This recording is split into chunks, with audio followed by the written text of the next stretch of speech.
If we are to track from our very own history up until now, we can see tremendous changes, more particularly with our culture. The Philippines, for example, we have been colonized so much. We've been colonized by the Spaniards for 333 years, then the Americans, then the Japanese. And by that, today, we can see the relatedness of some of our cultures to their cultures as we have been influenced during their colonization. Ladies and gentlemen, this very chapter will be talking about culture. Our focal point here is culture, and we'll talk how globalization affects the culture throughout the history.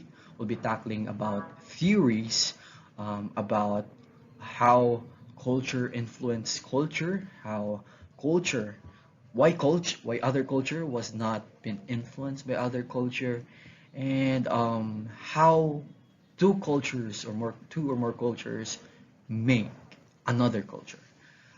And yeah, this chapter is all about global culture and cultural flows, chapter 7 on the book of Reacher. And I am Dexel Reeves Bayobay, the leader of the group. So we are the group chapter 7, and these are the composing members. Yours truly, Bayubay, Kolangkag, Nasrudin, Umakaan, and Osman. So let's start with the introduction, global culture and cultural flow. So culture tends to flow comparatively easily throughout the world. That flow is increasingly easy because culture exists increasingly in digitized forms. So what are these digitized forms? So these are books, videos, movies, musics, ano pa, mga websites. So accordingly daw, the flow is increasingly easy because today, di ba, ang dami na nating libro, ang dami ng movies, and those books, movies, musics, may mga kultura doon na nakalatag or may kultura doon na nakikita natin. And that's why culture has been getting smooth, the flow of culture is getting smoother. So the internet permits global downloading and sharing of digitized cultural forms such as movies, videos, music, books, newspapers, photos, and so on. So as I've said, diba, culture has getting smoother, and the flow of culture is getting smoother and smoother, most especially because of the internet, diba? Today more than ever, like for example, YouTubers, diba? They are making content, and some of these YouTubers are vlogging themselves, their daily routine. So, diba? And by that we can see, especially if those YouTubers come from other countries. So if they're vlogging their daily routine, so we can see or we can have access kung ano bang ginagawa nila daily in their very own countries. Also sometimes they're vlogging their celebrations, diba? Like we can see kung ano ba sinaselebrate nila. Also movies, K-dramas for example, diba? We can see there kung okay, ganyan pala sila kumain. Ganun. So makatry nga. So, di ba? Yan yung ginagawa natin mostly. K-pop, for example, di ba? Filipinos is a die-hard fan of K-pop. BTS, mga ganyan. And books, so then books and newspapers, these have had been the old digitized cultural forms, diba? And I mean older than others. Photos. So yeah, they're just somewhat the same. Before understanding global culture and cultural flows, we have to understand 3 theories. So what are these theories? So dito na tayo papasok sa main topic natin in this chapter. So the 3 main theories that we'll be discussing are cultural differentialism, cultural convergence, and cultural hybridization. So I'm not going to read the definitions anymore because we'll be tackling that afterwards. So I'll be tackling cultural differentialism, and my other groupmates will be tackling cultural convergence and cultural hybridization. Cultural differentialism. So this theory involves barriers that prevent flows that serve to make cultures more alike. Cultures tend to remain subordinately different from one another. So in this particular theory, this involves yung mga barriers na kung saan nagpre-prevent ng mga kultura to getting to be more alike with each other. So ano ba to? So let's tackle that afterwards. So accordingly, cultures tend to remain subordinately different from one another. So as time goes by, these cultures is hindi sila nagkakapareho, or their differences is constant as time goes by. So those who adopt this theory argue that there are lasting differences among and between cultures, largely unaffected by globalization or by other multi, and transcultural processes and flows. So those who argue or who adopt this theory, according to them, yung even globalization itself daw has no sabi dito, unaffected by globalization. So globalization has no effect to these cultures. So that's why they tend, or they napapanatili nila yung pagkakaiba nila. This is not to say that culture is unaffected by any of these processes, especially globalization. But it is to say that their core, they are largely unaffected by them. They remain much as they always have been. Accordingly, globalization has hindi daw totally unaffected by globalization. Well, globalization still has influence to these cultures. It's just that globalization has maliit lang yung influence niya to these cultures. So their core are largely unaffected by them. This theory has a long history, but it has attracted increasing attention and adherents, as well as critics, in recent years because of two sets of events. One is the terrorist attacks on September 11, and later in London, Madrid, and the subsequent war in Afghanistan and Iraq. To many, these events are seen as a product of clash between Western and Islamic culture and seemingly eternal differences between them. So I believe that this relates to the spread of democracy of the Americans sa mga Islamic country, and what happened is, yes, it create clashes. The famous example of this theory is daw, yung billiard balls, and every ball has a different color, and those colors represent different cultures daw. Accordingly daw, when cultures are interacting with other culture, they are vulnerable to clashing with each other. So, 'di ba, when the white ball hit yung triangle, yung every ball is nagbabanggaan daw. And that's the main context of this theory. When cultures, or when different cultures daw tend to if you're going to put daw yung culture in the same place, or ipalapit mo sila, it will cause daw chaos. The other is the increasing multiculturalism of both the US and the Hispanic Hispanic population, and the Western European countries, largely the growing Muslim population, and the vast differences and enmity between majority and minority population. So, di ba, in the US, we've seen nagkakaproblema sila sa illegal immigrants, especially from the Latin America. So, this daw is a threat to America itself, kasi nga nagkakaroon ng multiculturalism. And according to this theory, if maraming culture, so there's a great possibility that there will be chaos after. So the famous example of this theory is Samuel Huntington's Clash of Civilizations and Remarking of the World Order. So it's the most famous and controversial. the same time. So bakit ba famous at the same time it's controversial?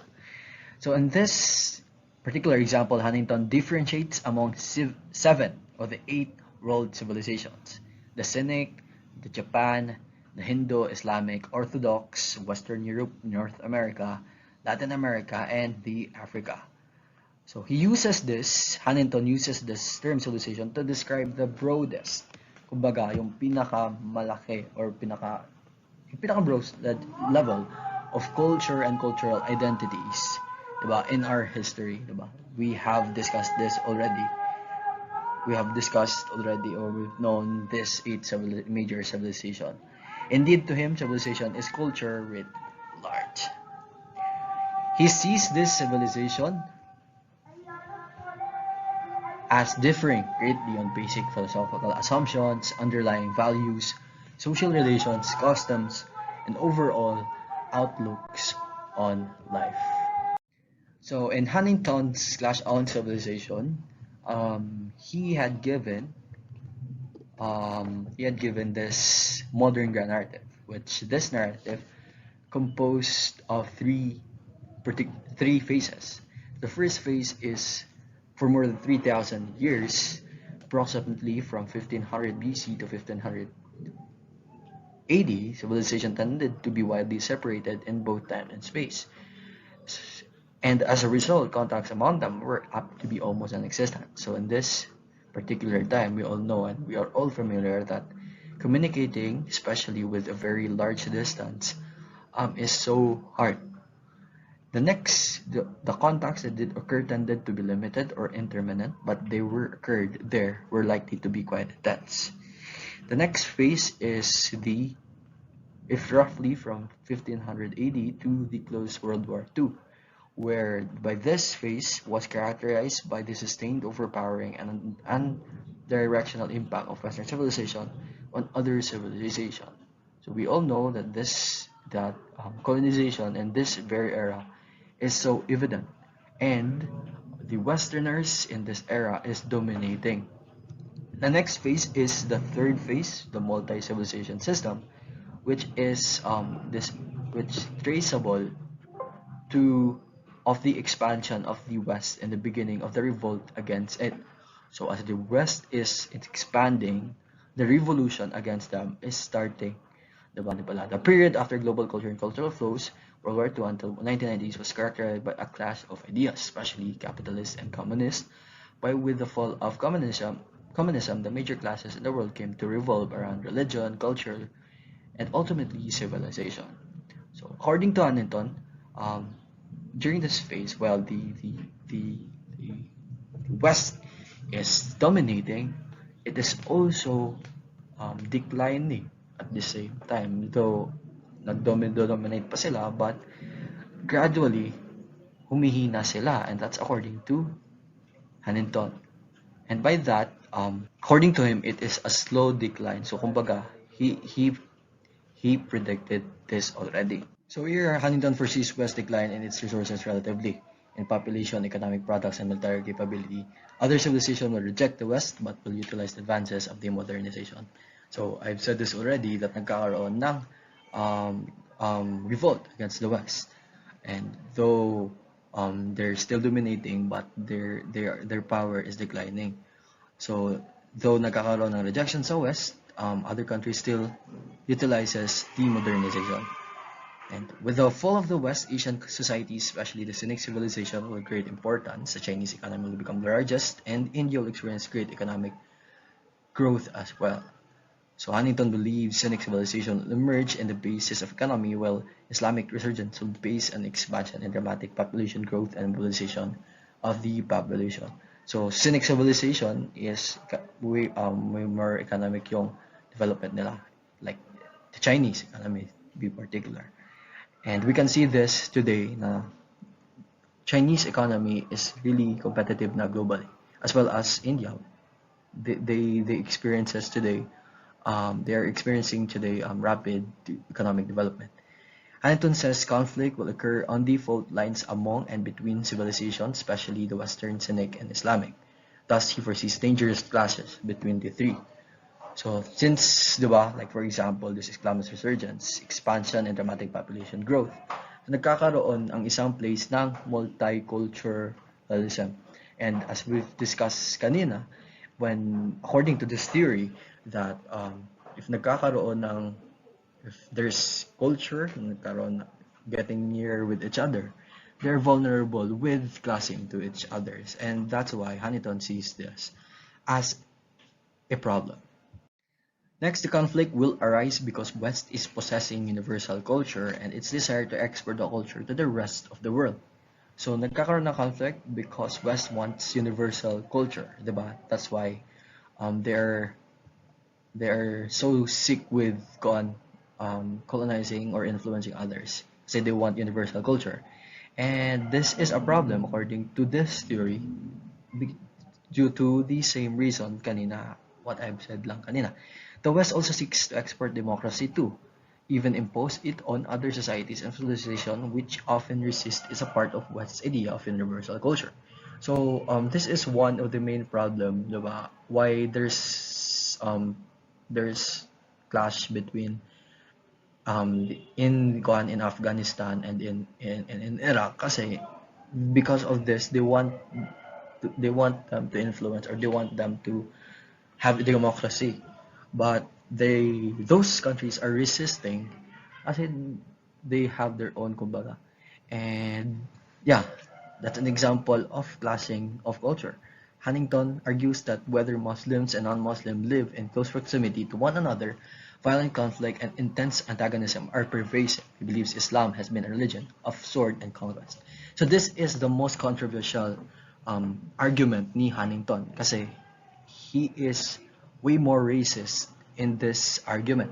Kasi according to him daw, Islam is the number one, it's a religion of sort of conquest. And according to him, if there's Islam in a certain place, nagkakaroon daw ng conflict.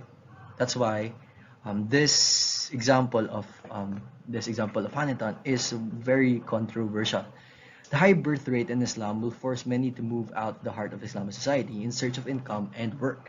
This will serve to bring Muslims and their culture into more and more contact and conflict with those in other civilizations. So as I've mentioned in the previous slides, diba, nagkakaroon ng dramatic yung expansion ng Islam sa other world. And according to him, so, di ba, if that I have said kanina, nagkaka-multiculture na yung every place. So, this will serve to bring Muslim and their culture into more contact. So, nagkakaroon ng contact everywhere. And in this theory, di ba, it's a problem. Huntington warns West and US for its survival. It should follow two things. First, it must reaffirm and identify as Western rather than multi-civilization nation. Second, it must reaffirm and reassert its role as the leader of the Western civilization around the globe. So, diba, as we can see today, US is nagkakaroon na talaga ng multiculturalism. They're so much accepting na with other races, especially Latin Americas. And yeah, Huntington sees it as a problem kasi gusto niya, hindi niya gusto na multi-civilization nation yung US more specifically. And he wanted US to gain its power. The real danger for Huntington is multiculturalism within and the other civilization. Thus, Huntington ultimately comes down on the side of cultural continuity and something approaching cultural purity within civilization. So as I've said, yung pinaka-problem is yung multiculturalism according to this theory, especially kay Huntington. Kasi, the very example kanina yung sa billiard ball, clashing with other culture, especially from different civilization daw, nagkakaroon ng, getting near proximity with other culture or other civilization, nagkakaroon ng clashing. And that's why Huntington don't want nagkaka-multiculturalist yung isang country, especially the US. So this cultural differentialism is all about.